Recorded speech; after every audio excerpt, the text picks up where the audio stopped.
지금 일본이 발칵 뒤집혔습니다. 일본 우월주의에 빠진 진 명문가의 딸이 한국에 대해 한 충격적인 발언 때문인데요. 이로 인해 일본 정부도 어찌할 바를 모르는 상황이라고 합니다. 특히 대대로 외교관을 배출한 집안의 엘리트 학생이었던 한 여성이 서울에서 돌아와 완전히 달라졌다며 서울에 있었던 일을 말했던 것인데요. 대체 이 여성은 서울에서 무슨 일이 있었길래 일본 우월주의에 빠져있던 이 학생의 인생이 완전히 뒤바뀐 걸까요? 그 충격적인 이야기를 지금부터 함께 들어보겠습니다. 그 전에 잠깐 1초 만에 누를 수 있는 좋아요 버튼을 꾹 눌러주시면 영상 제작에 큰 힘이 됩니다. 그럼 바로 사연 시작하겠습니다. 안녕하세요, 여러분. 저는 타카하시 사유리입니다. 일본 도쿄의 명문 사립대학교에서 국제정치학을 전공하는 19살 대학생이에요. 제 아버지는 일본 외무성의 고위 관료이고 어머니는 조용하고 품위 있는 분으로 항상 가족을 위해 헌신하시죠. 저희 가문은 대대로 외교관을 배출한 일본의 명문 가문입니다. 어릴 때부터 아버지는 저에게 항상 말씀하셨습니다. 사유리,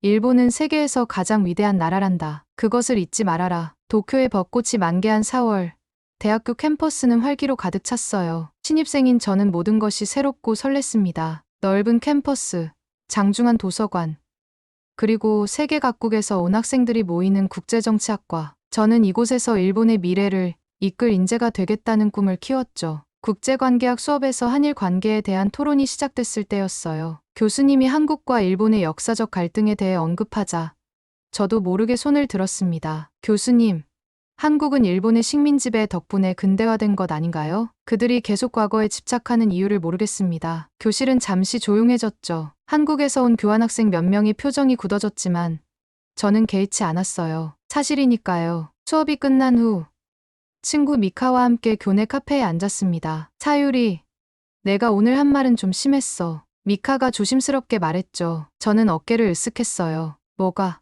사실을 말한 것뿐인데 한국은 일본이 없었으면 지금처럼 발전하지 못했을 거야. 역사책에도 그렇게 나와 있잖아.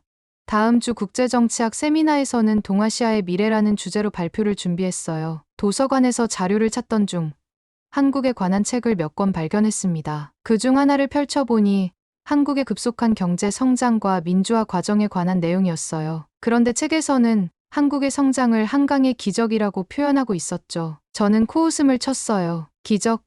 일본의 도움 없이 가능했을까? 발표 당일, 저는 자신감 넘치는 목소리로 주장했습니다. 동아시아에서 일본의 역할은 리더십과 경제적 견인차 역할입니다. 특히 한국과 같은 국가들은 일본의 경제 모델을 따라하며 성장했죠. 현재의 갈등은 단지 그들의 역사 왜곡과 민족주의적 감정에서 비롯된 것입니다. 발표가 끝나자 한국인 유학생 한 명이 손을 들었어요. 그런 시각은 일방적이지 않나요? 역사적 사실에 대한 다양한 해석이 있을 수 있습니다. 저는 미소를 지으며 대답했습니다. 물론 여러 해석이 있겠지만 객관적 사실은 변하지 않아요. 한국이 일본의 식민지였던 시기에 근대적 인프라가 구축되었고 그것이 한국 발전의 토대가 된 것은 부정할 수 없는 사실입니다. 그날 저녁 기숙사로 돌아오는 길에 미카가 걱정스러운 표정으로 물었어요. 사유리, 너 정말 한국에 대해 그렇게 생각해? 저는 당연하다는 듯이 대답했죠. 응. 아버지도 항상 그렇게 말씀하셨어. 한국인들은 항상 과거에 집착하고 일본을 비난하지만 그들의 발전은 우리 덕분이라고. 어느 날 국제교류 게시판에 새로운 공지가 붙었어요. 서울대학교 교환학생 프로그램, 우수학생 선발. 친구들은 흥분했지만 저는 관심이 없었습니다. 서울. 왜 거기에 가야 해? 미국이나 유럽에 가는 게 훨씬 낫지. 미카는 조심스럽게 제안했어요. 서울도 괜찮을 것 같은데. 한국은 요즘 케이팝이나 드라마로 전 세계적으로 인기 있잖아. 저는 냉소적인 웃음을 지었습니다. 그냥 일시적인 유행일 뿐이야. 일본 문화가 훨씬 깊고 풍부해. 한국은 그저 겉모습만 번지르르한 것뿐이라고. 그날 밤 집에 돌아와서 저녁 식사를 하는 동안 교환학생 프로그램에 대해 이야기했어요. 서울대학교 교환학생 프로그램이 생겼대요. 물론 저는 지원하지 않을 거예요. 생각지도 못한 반응이 돌아왔습니다. 항상 조용하던 어머니가 갑자기 말씀하셨어요. 사유리, 서울에 가보는 게 어떻겠니? 저는 어머니의 말씀에 깜짝 놀랐습니다. 어머니는 평소에 제 학업이나 진로에 거의 간섭하지 않으셨거든요. 어머니, 왜 갑자기 서울이에요? 저는 서울 같은 곳에 관심 없어요. 어머니는 잠시 침묵하시더니 부드러운 미소를 지으셨어요. 다양한 문화를 경험하는 것은 내 미래에 도움이 될 거야. 특히 내가 국제정치를 공부하는 학생이라면 더욱 그렇지. 저는 어머니의 갑작스러운 제안이 이해되지 않았지만 크게 신경 쓰지 않기로 했습니다. 아마 그저 교육적 차원에서 하신 말씀이겠거니 생각했죠. 다음 날 아침 등교 준비를 하고 있는데 어머니가 조용히 제 방에 들어오셨어요. 손에는 하얀 봉투 하나를 들고 계셨습니다. 사유리야, 이것을 받아두렴. 어머니는 조심스럽게 봉투를 건네셨어요. 저는 의아한 표정으로 봉투를 받았습니다. 이게 뭐예요? 어머니는 잠시 망설이시더니 말씀하셨죠. 내가 서울에 가게 된다면 이 주소를 찾아가 보렴. 중요한 일이야. 저는 봉투를 열어보려 했지만 어머니가 부드럽게 제 손을 막으셨어요. 지금은 아니란다. 내가 서울에 가게 됐을 때 열어보렴. 어머니의 눈빛은 평소와 달리 진지하고 애절해 보였습니다. 하지만 저는 서울에 갈 생각이 전혀 없었기 때문에 이 봉투의 의미에 대해 더 묻지 않았어요. 그저 서랍에 넣어두고 잊어버리기로 했죠. 저녁 식사 시간, 아버지가 느닷없이 교환학생 프로그램에 대해 물으셨습니다. 사유리, 대학에서 교환학생 프로그램이 있다고 하던데. 놀란 저는 어머니를 흘낏 쳐다봤어요. 어머니는 아버지에게 말씀하셨나 보다. 네. 서울대학교 프로그램이 있어요. 하지만 저는 관심 없어요. 아버지는 와인잔을 들며 생각에 잠기셨어요. 한일 관계를 연구할 거라면 직접 한국에 가서 확인해 보는 것도 나쁘지 않다. 이 말씀에 저는 더욱 놀랐습니다. 아버지는 평소 한국에 대해 비판적이셨거든요. 아버지, 정말요? 한국에 갈 필요가 있을까요? 책으로 충분히 공부할 수 있는데. 아버지는 단호하게 말씀하셨어요. 사유리, 외교관이 되려면 현장 경험이 필수다. 적대국일수록 더 잘 알아야 한다. 나도 젊었을 때 여러 나라를 다녔지. 그것이 내 시야를 넓혀주었단다. 저는 혼란스러웠습니다. 어머니도 아버지도 갑자기 왜 저에게 서울행을 권유하는 건지 이해할 수 없었어요. 밤새 생각했지만 결론을 내리지 못했죠. 다음 날 국제교류 사무실에 가서 교환학생 프로그램에 대해 더 자세히 알아보기로 했어요. 국제교류 담당 교수님은 저를 반갑게 맞아주셨습니다. 타카하시 양, 서울대 프로그램에 관심 있니? 내 성적이라면 충분히 선발될 가능성이 높아. 교수님은 프로그램 브로셔를 건네셨어요. 화려한 서울의 야경과 현대적인 캠퍼스 사진이 눈에 들어왔습니다. 정말 이곳이 제가 알고 있는 그 한국일까? 의구심이 들었지만 여전히 마음이 내키지 않았어요. 교수님은 계속해서 설명하셨죠. 이 프로그램은 국제정치학과 학생들에게 아주 좋은 기회야. 한 학기 동안 서울대에서 공부하며 한국의 정치, 경제, 문화를 직접 경험할 수 있지. 게다가 모든 비용은 장학금으로 지원돼. 집으로 돌아오는 길, 머릿속은 복잡했어요. 한편으로는 호기심이 생겼지만 다른 한편으로는 제가 항상 무시해왔던 국가에 가는 것이 내키지 않았습니다. 그런데 어머니가 주신 하얀 봉투가 자꾸 생각났어요. 어머니는 왜 그토록 서울행을 권하시는 걸까? 그리고 봉투 안에는 도대체 무엇이 들어있을까? 결국 저는 탐탁지 않은 마음으로 교환학생 프로그램에 지원서를 제출했습니다. 어차피 경쟁이 심해서 선발되기 어려울 거야 라고 생각했거든요. 하지만 2주 후 예상치 못한 소식이 도착했어요. 서울대 교환학생으로 선발되었다는 통지서였습니다. 어쩌면 좋지. 정말 가야 하나? 혼란스러운 마음으로 집에 돌아왔을 때 어머니는 마치 이미 알고 계셨다는 듯 미소 지으셨어요. 축하한다. 사유리, 내가 새로운 경험을 하게 되어 기쁘구나. 어머니의 눈빛에는 제가 읽을 수 없는 깊은 감정이 담겨 있었습니다. 저는 서랍에서 하얀 봉투를 꺼내 들었어요. 아직 열어보지 않았지만 이제 곧 그 안에 담긴 비밀을 알게 될 것이란 생각에 가슴이 뛰었습니다. 도쿄를 떠나 서울로 향하는 비행기 표를 예약하면서 저는 이 여정이 단순한 학업 교류 이상의 무언가가 될 것이라는 예감을 지울 수 없었어요. 출발 전날 밤, 짐을 싸면서 어머니가 준 하얀 봉투를 여행 가방 안쪽 주머니에 조심스럽게 넣었습니다. 무슨 일이 기다리고 있든 이제 곧 알게 될 것이란 생각에 설렘과 두려움이 교차했어요. 아직 한국에 대한 저의 생각은 변하지 않았지만 이상하게도 가슴 한구석에서는 이 여행이 저에게 중요한 의미를 가져다 줄 것이라는 예감이 들었습니다. 인천국제공항에 도착한 순간 저는 첫 번째 충격을 받았습니다. 상상했던 것과는 전혀 다른 모습이었어요. 넓고 현대적인 공항 터미널, 첨단 기술로 가득한 시설들, 그리고 놀랍도록 효율적인 입국 절차까지. 일본의 나리타 공항보다 더 세련되고 미래지향적으로 느껴졌죠. 이걸 어떻게 받아들여야 하지? 저는 혼란스러웠어요. 공항 안내 로봇이 다가왔을 때는 더욱 놀랐습니다. 그 로봇은 저에게 일본어로 인사하더니 영어, 중국어, 한국어로 안내를 시작했어요. 안녕하세요. 인천국제공항에 오신 것을 환영합니다. 도움이 필요하시면 말씀해 주세요. 내게 국어를 완벽하게 구사하는 로봇 앞에서 저는 말문이 막혔습니다. 공항에서 서울대학교까지 가는 공항철도와 지하철은 또 다른 놀라움이었어요. 깨끗하고 현대적인 시설, 정확한 시간 운행, 그리고 거의 모든 곳에 설치된 무료 와이파이까지. 도쿄의 대중교통이 세계 최고라고 생각했던 저의 자부심은 서서히 흔들리기 시작했습니다. 서울대학교 기숙사에 도착했을 때 다른 교환학생들과 함께 오리엔테이션을 받았어요. 담당 교수님은 미소 지으며 말씀하셨죠. 여러분, 서울대학교에 오신 것을 환영합니다. 이곳에서의 한 학기가 여러분에게 새로운 시각과 경험을 선사하길 바랍니다. 오리엔테이션 중에 한 학생이 손을 들고 질문했어요. 교수님, 한국의 인공지능 기술에 대해 더 알고 싶은데요. 세계적으로 주목받고 있다고 들었습니다. 교수님은 자랑스럽게 설명하셨어요. 네. 한국은 AI 기술 개발에 많은 투자를 하고 있습니다. 캠퍼스 내에서도 AI 연구소를 방문할 기회가 있을 거예요. 저는 속으로 생각했습니다. 정말 일본보다 앞선 기술이 있을까? 아마 겉으로만 그럴싸하게 보이는 거겠지. 하지만 오리엔테이션 후 캠퍼스 투어에서 본 최첨단 시설들은 제 의심을 조금씩 허물어뜨렸어요. 캠퍼스를 둘러보며 한국 학생들과 대화할 기회도 있었습니다. 놀랍게도 대부분의 학생들이 유창한 영어로 대화했어요. 한 여학생이 다가와 자기소개를 했습니다. 안녕하세요. 저는 정수연이에요. 국제관계학과 3학년이죠. 일본에서 오셨다고 들었어요. 혹시 도움이 필요하면 언제든 말씀하세요. 저는 어색하게 대답했어요. 안녕하세요.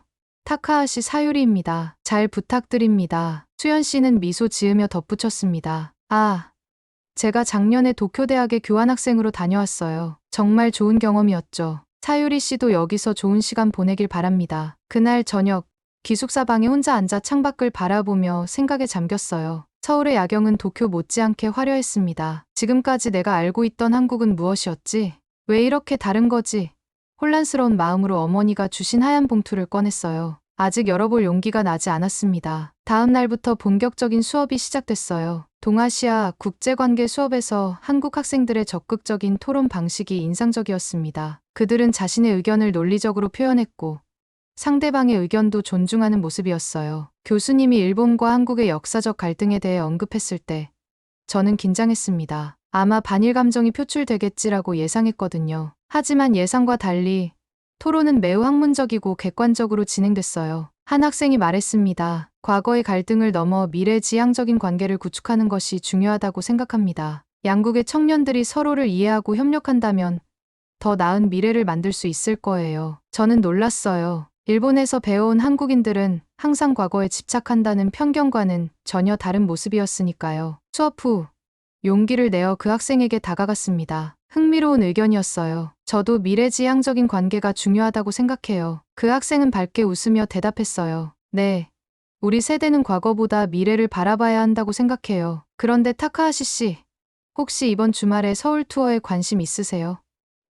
교환학생들을 위한 프로그램이 있거든요. 서울 투어에 참가하면서 저는 또 다른 충격을 받았습니다. 전통과 현대가 조화롭게 어우러진 도시 풍경, 세계적인 IT 기업들의 본사, 그리고 활기 넘치는 문화 공간들까지. 특히 디지털 미디어 시티의 첨단 기술 전시관에서는 한국의 기술력에 감탄할 수밖에 없었어요. 가이드가 설명했습니다. 한국은 세계 최초로 오지 상용화에 성공했고 반도체, 디스플레이, 스마트폰 등 다양한 분야에서 세계를 선도하고 있습니다. 저는 그 말을 들으며 생각했어요. 일본에서는 한국을 항상 따라오는 나라로 가르쳤는데 실제로는 많은 분야에서 앞서 있구나. 저녁에는 한국 전통 음식점에서 식사를 했어요. 다양한 반찬과 함께 나온 비빔밥의 맛에 감탄했습니다. 일본 음식과는 다른 매콤하고 강렬한 맛이었지만 신기하게도 제 입맛에 딱 맞았어요. 식사 후 한 교환학생이 물었습니다. 사유리, 한국 음식 어때? 맛있어?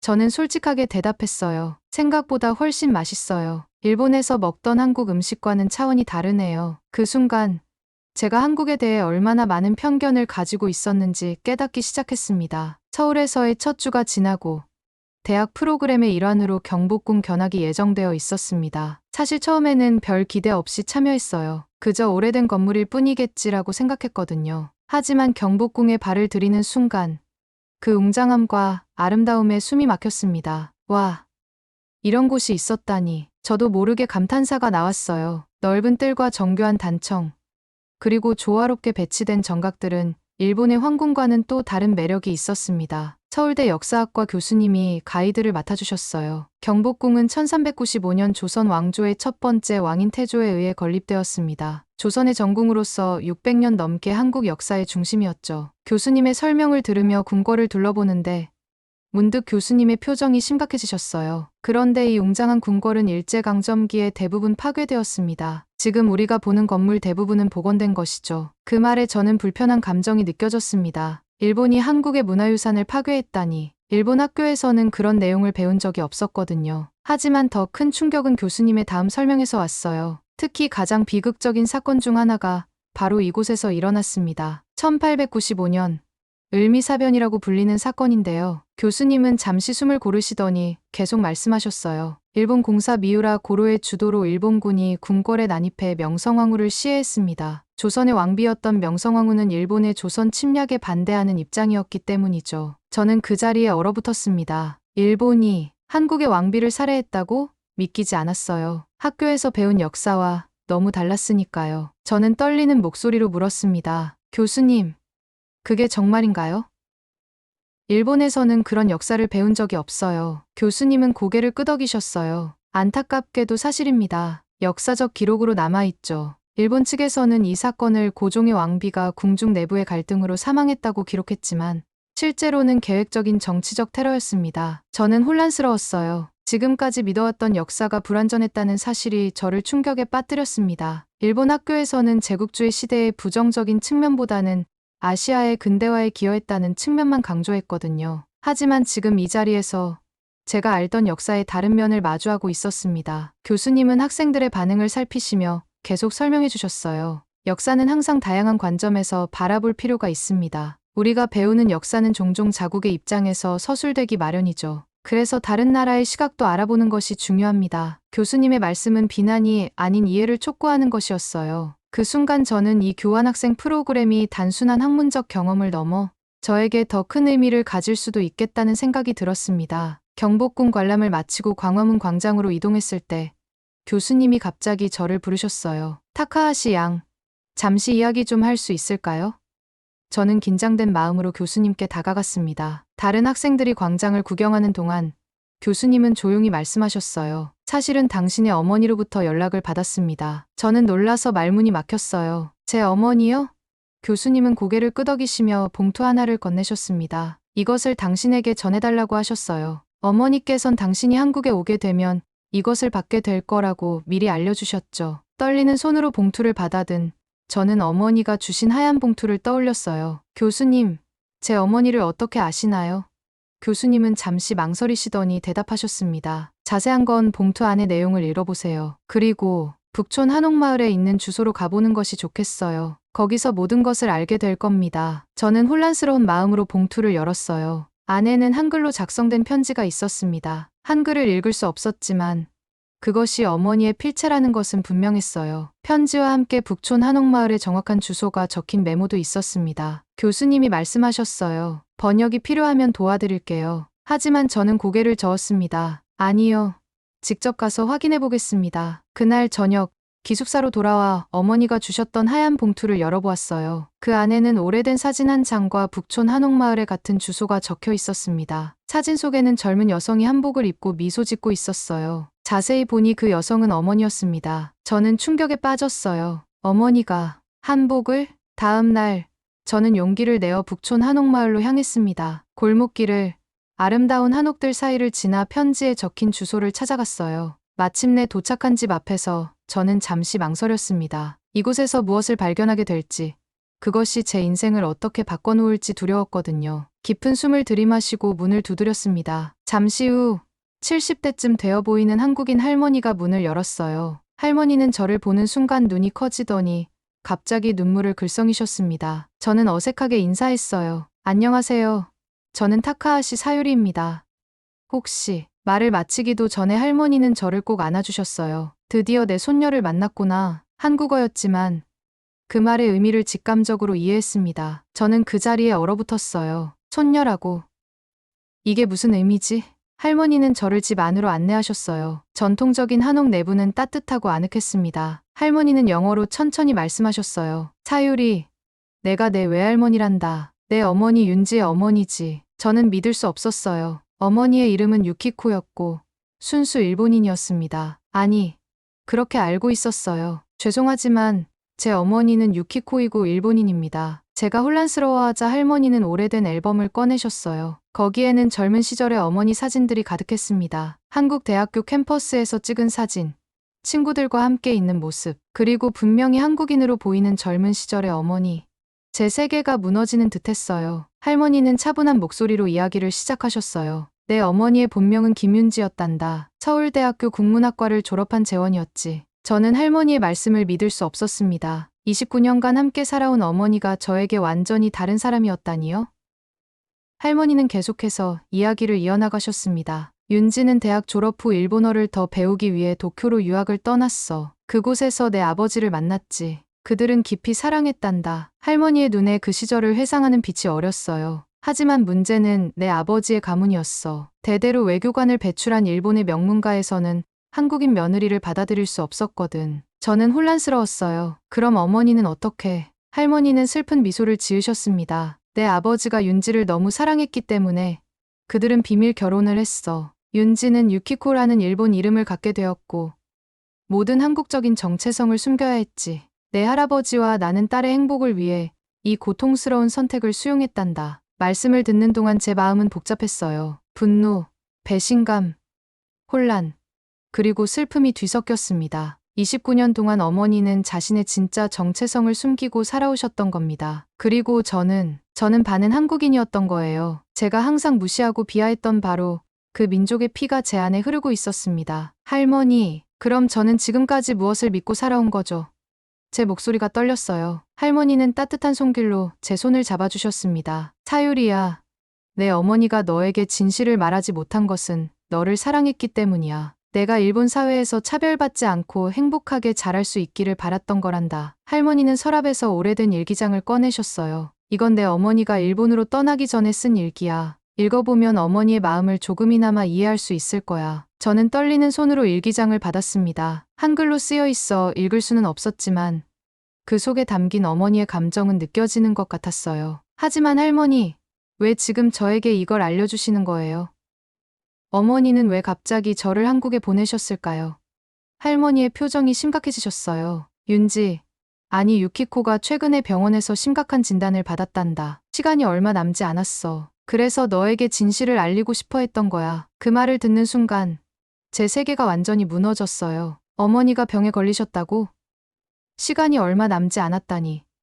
저는 할머니의 품에 안겨 울음을 터뜨렸습니다. 모든 것이 한순간에 바뀌었어요. 제가 알고 있던 세상, 제 정체성, 그리고 제가 믿어왔던 모든 것이 흔들렸습니다. 할머니는 제 등을 토닥이며 위로해 주셨어요. 사유리야, 내 어머니는 너를 무척 사랑해. 마지막으로 내가 진정한 자신의 뿌리를 알게 되길 바랐던 거야. 그리고 내가 한국과 일본, 두 나라 사이의 다리가 되어주길 소망했어. 그날 밤, 저는 할머니의 집에서 머물렀어요. 할머니는 저에게 어머니의 어린 시절 이야기를 들려주셨습니다. 똑똑하고 활기 넘치던 소녀, 문학을 사랑하던 대학생, 그리고 일본에서 새로운 삶을 시작한 용감한 여성에 대한 이야기였죠. 그 이야기들을 통해 저는 제가 한 번도 알지 못했던 어머니의 모습을 만날 수 있었어요. 다음 날 아침, 할머니는 저에게 작은 상자를 건네주셨습니다. 이건 내 어머니가 대학생 때 쓰던 일기와 사진들이야. 그리고 이건, 할머니는 아름다운 한복 한 벌을 꺼내셨어요. 내 어머니가 결혼하기 전에 입으려고 준비했던 한복이란다. 이제 내가 가져가렴. 저는 한복을 받아들며 떨리는 목소리로 물었어요. 할머니, 저 한복을 입어봐도 될까요? 할머니의 눈에 기쁨의 눈물이 고였습니다. 물론이지. 내 손녀, 처음으로 한복을 입는 순간 이상한 감정이 밀려왔어요. 마치 오랫동안 잊고 있었던 무언가를 되찾은 것 같은 느낌이었습니다. 거울 속의 제 모습은 낯설었지만 동시에 묘하게 친숙했어요. 그것은 제가 한 번도 만나보지 못했던 저의 다른 반쪽이었습니다. 할머니와 작별 인사를 나누기 전 저는 용기를 내어 물었어요. 할머니, 제가 한국어를 배울 수 있을까요? 할머니는 환하게 웃으셨습니다. 물론이지. 내 어머니도 그걸 가장 바랐을 거야. 서울대학교로 돌아오는 길, 저는 지금까지의 제 삶을 돌아보았어요. 한국에 대한 편견, 일본 우월주의적 사고방식, 그리고 제가 무시했던 모든 것들이 이제는 다르게 보였습니다. 저는 반은 한국인이었고 지금껏 제 자신의 일부를 부정하며 살아왔던 거예요. 기숙사에 도착하자마자 저는 어머니에게 전화를 걸었습니다. 전화를 받은 어머니의 목소리는 평소와 달리 약해 보였어요. 사유리야, 할머니를 만났니? 저는 울음을 참으며 대답했어요. 네, 어머니, 아니, 엄마, 모든 걸 알게 됐어요. 왜 더 일찍 말씀해주지 않으셨어요? 어머니와의 통화 후, 저는 혼자 서울 거리를 걸었어요. 머릿속은 혼란스러웠고, 심장은 무거웠습니다. 제가 알던 세상이 송두리째 바뀌었으니까요. 생각에 잠겨 걷다가 신호등도 제대로 보지 못한 채 길을 건너려 했어요. 그때 갑자기 날카로운 경적 소리가 들렸고, 누군가 저를 강하게 끌어당겼습니다. 괜찮으세요? 다치신 데는 없나요? 한국어와 일본어가 섞인 목소리에 정신을 차렸어요. 길에 넘어지면서 무릎을 다쳤는지 아팠습니다. 저를 구해준 사람은 또래로 보이는 한국인 남학생이었어요. 그는 걱정스러운 표정으로 저를 바라보고 있었습니다. 제가 병원까지 모셔다 드릴게요. 많이 다치신 것 같은데. 저는 고개를 저었어요. 아니요, 괜찮아요. 그냥 조금 긁힌 것뿐이에요. 하지만 도와주셔서 정말 감사합니다. 그 남학생은 미소를 지으며 근처에 약국이 있어요. 최소한 소독이라도 해야 할 것 같은데 같이 가실래요? 라고 제안했습니다. 저는 잠시 망설였지만 무릎의 상처가 생각보다 깊어 보여서 그의 제안을 받아들였어요. 약국에서 상처를 소독하고 붕대를 감는 동안 그는 자기소개를 했습니다. 제 이름은 김민수라고 합니다. 서울대 국제관계학과 3학년이에요. 혹시 타카하시 사유리 씨 아닌가요? 교환학생 오리엔테이션에서 뵌 것 같은데요. 놀라서 그를 바라봤어요. 네, 맞아요. 어떻게 아셨어요? 민수 씨는 미소 지었습니다. 저는 일본어를 전공하고 있어서 교환학생 프로그램에 자원봉사자로 참여하거든요. 명단에서 봤어요. 그런데 이렇게 우연히 만나다니 신기하네요. 약국에서 나와 민수 씨는 저를 근처 카페로 안내했어요. 괜찮으시면 차라도 한잔 하시겠어요? 많이 놀라셨을 것 같은데 평소 같았으면 정중히 거절했겠지만 그날의 저는 너무 혼란스러워서 누군가와 이야기하고 싶었어요. 네. 좋아요. 감사합니다. 카페에서 민수 씨는 일본어와 한국어를 번갈아 사용하며 편안한 분위기를 만들어 주었어요. 일본에서의 생활은 어땠나요? 도쿄에서 오셨다고 들었는데 저도 작년에 교환학생으로 도쿄에 있었거든요. 이야기를 나누면서 민수 씨가 일본 문화에 대해 깊이 이해하고 있다는 것을 알게 되었습니다. 사실 저는 한일 관계 개선에 관심이 많아요. 양국의 갈등이 아닌 협력에 초점을 맞추는 연구를 하고 있죠. 민수 씨의 말에 갑자기 죄책감이 밀려왔어요. 지금까지 제가 한국에 대해 가져왔던 편견들, 그리고 제가 했던 무시하는 발언들이 생각났으니까요. 용기를 내어 물었습니다. 민수 씨는 일본이 과거에 한국에 행한 일들에 대해 어떻게 생각하세요? 화가 나지 않나요? 민수 씨는 진지한 표정으로 대답했어요. 물론 역사의 아픔은 있습니다. 하지만 그건 과거예요. 저는 현재와 미래에 집중하고 싶어요. 민간 차원에서의 교류와 이해가 양국 관계를 개선하는 첫걸음이라고 생각합니다. 그의 말은 제가 예상했던 것과는 완전히 달랐어요. 일본에서는 한국인들은 항상 과거에 집착한다고 배웠는데 민수 씨는 미래지향적인 생각을 가지고 있었습니다. 그런데 타카하시 씨는 왜 한국어를 배우고 있는 거예요? 교환학생인데 보통은 영어로 수업을 듣잖아요. 저는 잠시 망설이다가 진실을 말하기로 했어요. 사실 최근에 알게 됐어요. 제 어머니가 한국인이라는 사실을요. 말을 꺼내자마자 눈물이 왈칵 쏟아졌습니다. 민수 씨는 놀란 표정이었지만 곧 따뜻한 미소를 지으며 휴지를 건네주었어요. 괜찮아요. 천천히 이야기해보세요. 그날 저녁, 저는 처음으로 낯선 사람에게 제 이야기를 털어놓았습니다. 어머니의 비밀, 제 정체성의 혼란, 그리고 한국에 대한 편견이 어떻게 무너지고 있는지까지. 민수 씨는 끝까지 진지하게 들어주었어요. 정말 힘든 시간을 보내고 계시는군요. 하지만 이건 새로운 시작이 될 수도 있지 않을까요? 두 문화를 모두 이해할 수 있는 특별한 위치에 있으니까요. 민수 씨의 말은 위로가 되었어요. 그는 저에게 한국어를 가르쳐 주겠다고 제안했고, 한국 문화에 대해 더 알고 싶으면 언제든지 도와주겠다고 했습니다. 다음 주말에 한국 전통 문화 체험 프로그램이 있는데 같이 가보실래요?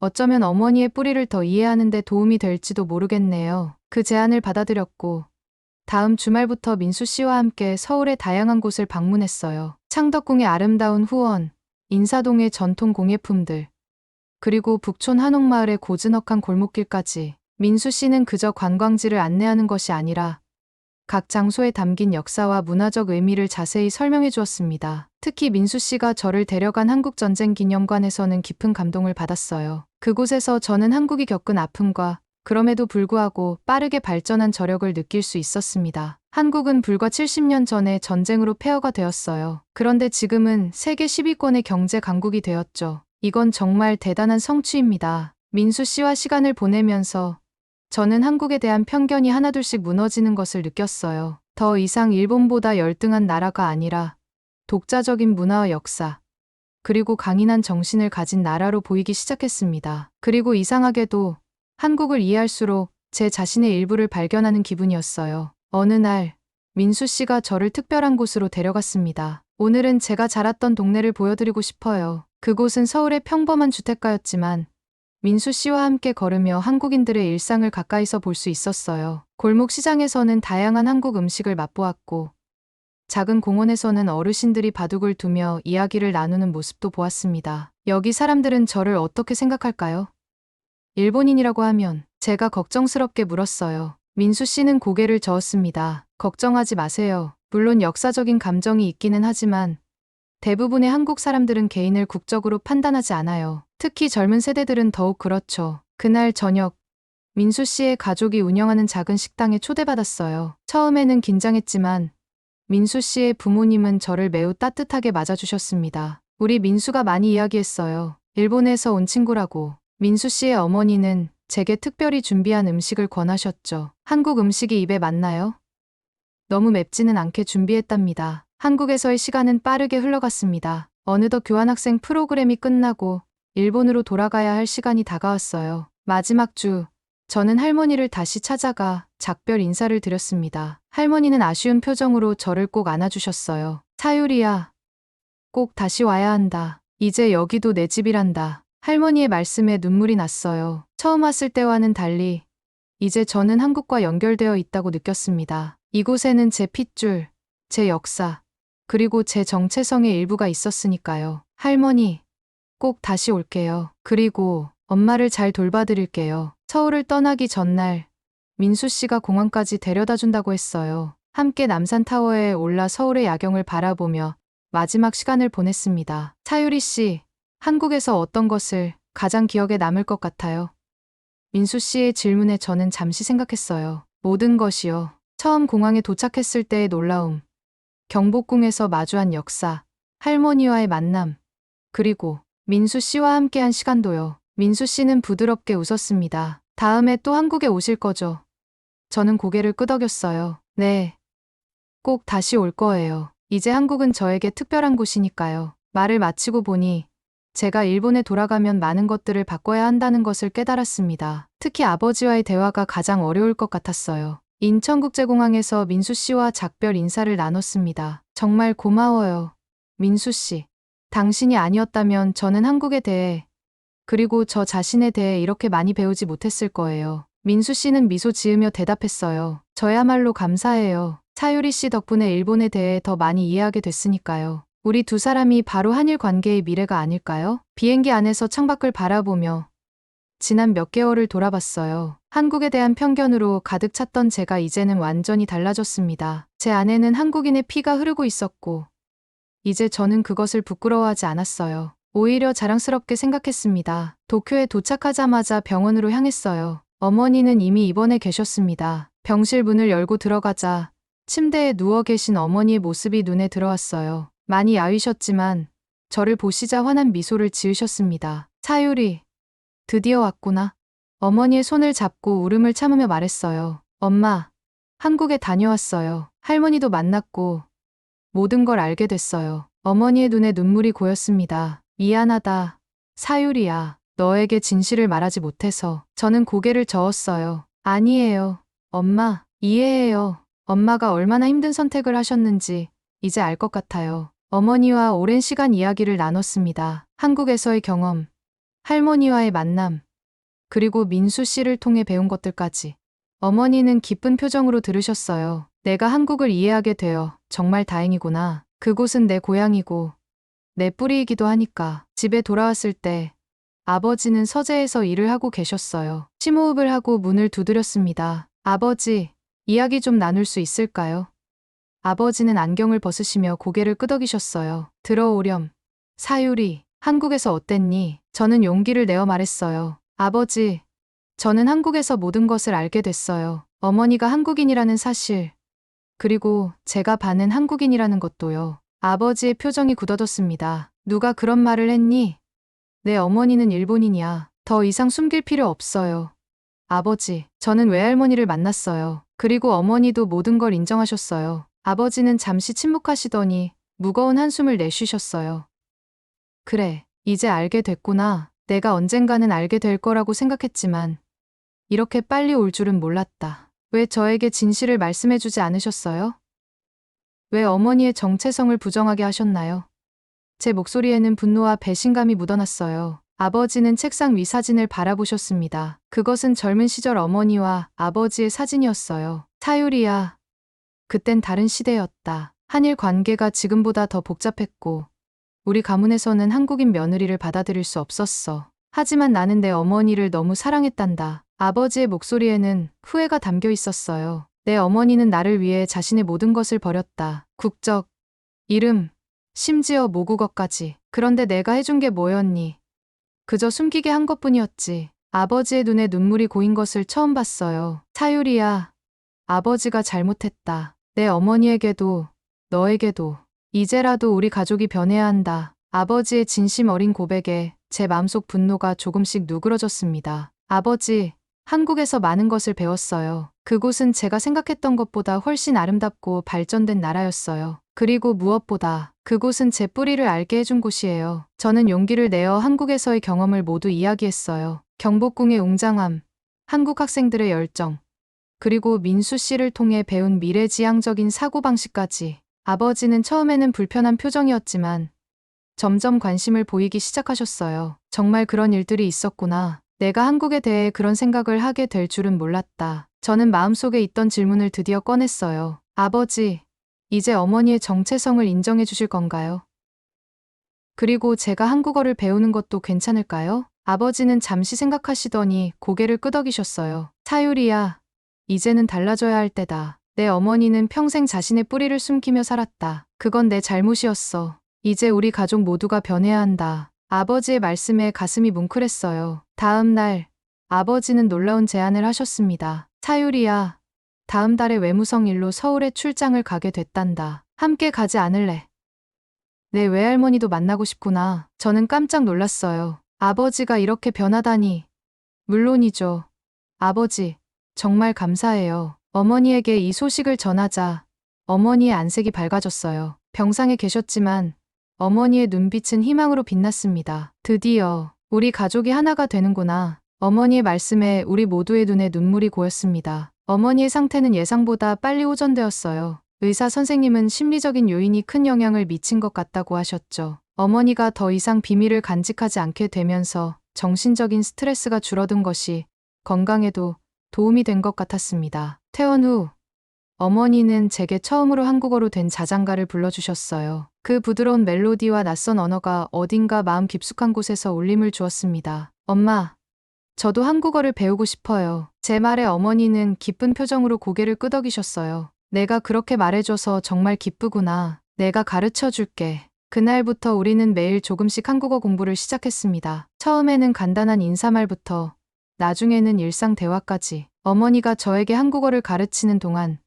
어머니의 목소리에는 고향에 대한 그리움이 묻어났어요. 한국어를 배우는 과정은 생각보다 어렵지 않았습니다. 일본어와 문법 구조가 비슷한 부분이 많아서 오히려 익숙하게 느껴지기도 했어요. 민수 씨와는 SNS를 통해 계속 연락을 주고받았고 그도 제 한국어 공부를 도와주었습니다. 사유리 씨의 한국어 발음이 점점 좋아지고 있어요. 다음에 한국에 오면 우리 한국어로 대화해봐요. 대학교로 돌아간 저는 전공을 약간 변경했어요. 국제정치학에 집중하되 특히 한일 관계를 깊이 연구하고 싶었거든요. 지도 교수님을 찾아가 이야기하자 교수님은 저의 변화를 반겨주셨습니다. 타카하시 양, 내가 한국에 대한 인식이 변한 것을 보니 기쁘구나. 양국의 관계 개선을 위해 일할 젊은 세대가 필요하단다. 교내 한국 유학생들과의 교류도 시작했어요. 전에는 그들과 거리를 두었지만 이제는 오히려 제가 먼저 다가갔습니다. 안녕하세요.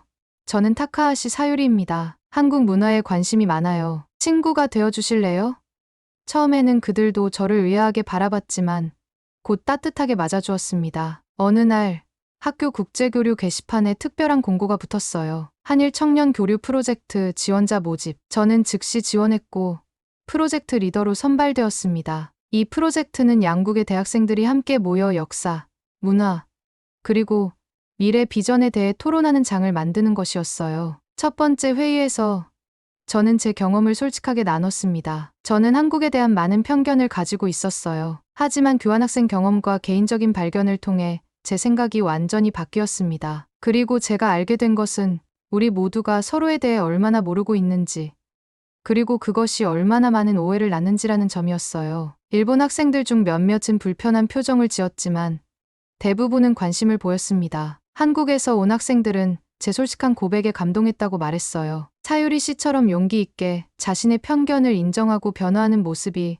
정말 인상적입니다. 이런 태도가 바로 우리가 필요로 하는 것이죠. 프로젝트는 큰 성공을 거두었어요. 우리는 양국의 역사적 갈등에 대해 솔직하게 이야기하되 미래 협력에 초점을 맞췄습니다. 학술 세미나, 문화 교류, 심지어 공동 자원봉사 활동까지 다양한 프로그램을 진행했죠. 이 프로젝트는 학교 신문에도 소개되었고 외무성의 주목도 받았습니다. 아버지도 저희 활동을 지지해 주셨어요. 사유리, 내가 하는 일이 자랑스럽구나. 이런 민간 차원의 교류가 정부 간 관계 개선에도 큰 도움이 된단다. 아버지의 말씀은 제게 큰 힘이 되었습니다. 그렇게 1년이 지난 여름, 우리 가족은 함께 한국을 방문했어요. 아버지, 어머니, 그리고 저. 어머니는 30년 만에 고향을 방문하는 것이었고 아버지는 처음으로 장인어른과 장모님을 만나는 자리였습니다. 인천공항에 도착했을 때 어머니의 눈에는 눈물이 가득했어요. 드디어 돌아왔구나.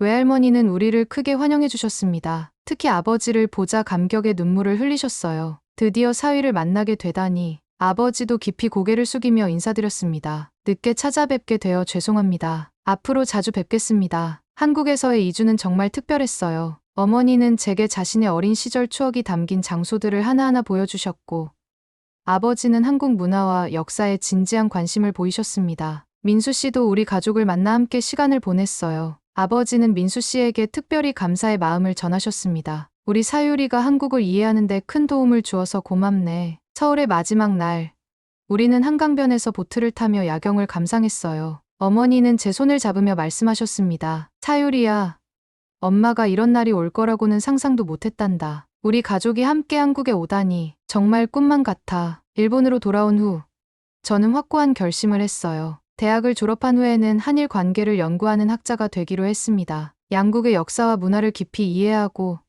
미래지향적인 관계 구축에 기여하고 싶었거든요. 지도 교수님도 이 결정을 적극 지지해 주셨어요. 너의 경험과 배경은 이 분야에서 큰 자산이 될 거야. 졸업 논문 주제로 한일 관계의 미래 청년 세대의 역할을 선택했어요. 논문 연구를 위해 한국을 여러 번 방문했고 민수 씨의 도움으로 한국 대학생들과의 인터뷰도 진행했습니다. 그 과정에서 저는 양국 청년들이 생각보다 서로에 대해 열린 마음을 가지고 있다는 것을 발견했어요. 논문 발표회에서 저는 이렇게 결론을 내렸습니다. 한일 관계의 미래는 과거에 묶여있지 않고 우리 청년 세대의 손에 달려 있습니다. 우리가 서로를 이해하고 존중한다면 두 나라는 경쟁자가 아닌 파트너로서 함께 발전할 수 있을 것입니다. 발표가 끝난 후 청중석에서 아버지가 일어나 박수를 쳐주셨어요. 아버지의 눈에는 자부심이 가득했습니다. 그날 저녁 아버지는 제게 특별한 선물을 주셨어요. 그것은 외무성의 한국 관련 특별 프로젝트에 참여할 수 있는 기회였습니다. 사유리, 내가 앞으로 한일 관계 개선을 위해 일하고 싶다면 이 기회가 도움이 될 거야. 너의 이중 문화적 배경과 경험은 큰 자산이 될 테니까. 아버지의 말씀에 깊이 감사드렸어요. 이제 저는 제 정체성을 부끄러워하지 않고 오히려 그것을 자랑스럽게 여기게 되었습니다. 오늘날 저는 한일문화교류센터에서 일하며 양국의 젊은이들이 서로를 이해하고 존중하는 다리 역할을 하고 있어요. 매년 여름, 우리 가족은 한국을 방문하고 외할머니는 일본에서 저희와 함께 시간을 보내십니다. 어머니는 이제 당당하게 한국어로 말씀하시고 한국 요리를 만드시며 자신의 뿌리를 자랑스럽게 생각하세요. 민수 씨와는 여전히 연락을 주고받으며 그는 도쿄의 한국문화원에서 일하게 되었습니다. 우리는 종종 함께 양국 관계에 대한 강연회를 열기도 해요. 차유리 씨, 우리가 처음 만났을 때는 이렇게 될 줄 몰랐죠. 민수 씨가 웃으며 말할 때마다 저는 그날 서울 거리에서의 우연한 만남에 감사함을 느낍니다. 제 이야기가 여러분에게 어땠는지 궁금하네요. 한국과 일본, 두 나라 사이의 오랜 갈등과 편견을 넘어 서로를 이해하고 존중하는 과정이 와닿으셨나요? 우리 모두는 자신의 뿌리를 알고 다른 문화를 이해하며 성장할 수 있다고 생각합니다. 만약 제 이야기가 마음에 드셨다면 많은 분들에게 공유해 주시고 좋아요도 눌러주세요. 댓글로 여러분의 생각이나 경험도 들려주시면 정말 기쁠 것 같아요. 서로 다른 문화와 관점을 나누는 것이야말로 우리가 함께 성장할 수 있는 방법이니까요. 감사합니다.